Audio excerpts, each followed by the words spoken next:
Boxing King Media in association with Box Raw with me, Dev Sahni. Dev, no one expected that devastating finish. ZHANG expected it.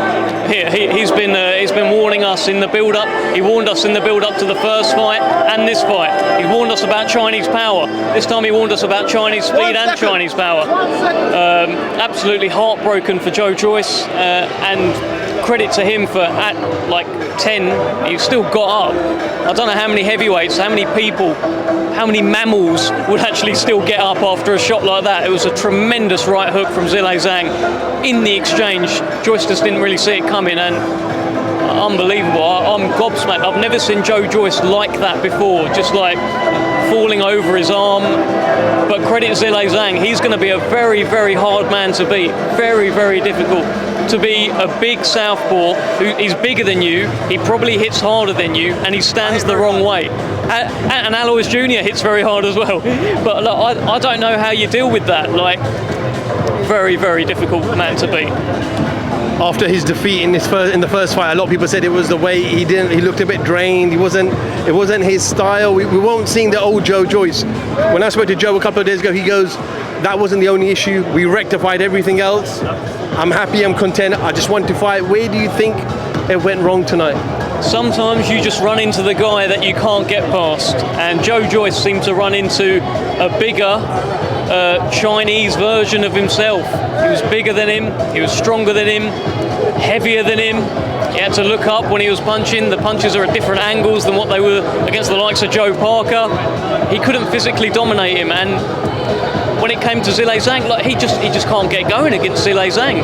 I think he's ran into the guy that is just always going to beat him. I think that's what he's ran into here. I think JOYCE will still beat a lot of guys out there, most of the heavyweight division, but there's not many out there that look like ZHANG. Unbelievable heavyweight. Everyone's talking about, and I know you're going to disagree with this, but the heavyweight division is a two-horse race with Usyk and Fury. But do we have to now consider ZHANG in that equation as well? For me, I would say Fury's number one. I still have Deontay Wilder as number two because of the hell that he gave Tyson Fury over 3 fights. Then I'd say Usyk. But I'll tell you, this guy I think can beat Alexander Usyk. If Usyk's like, I don't know, he's so much bigger than him. Like, the geezer was like 287 pounds. He'd be almost 60 pounds heavier than Alexander Usyk. It's unbelievable, but I feel like Usyk's punches would just ping off of him. The way he charged forward at the start of the first round, just charged towards JOYCE. Who does that? Who on earth just goes, all right, Joe, I'm coming for you? ZHANG does that, and I don't think there's many heavyweights in the world ever who would do that to JOYCE. Final one. He's 38 years of age. This was a significant fight because he would have become a mandatory to that heavyweight title again. Where does Joe go from here? Well, look, he's going to have to sit down with his team. He's going to have to figure out what he wants to do, how much he wants. I know that he wants to become a world heavyweight champion.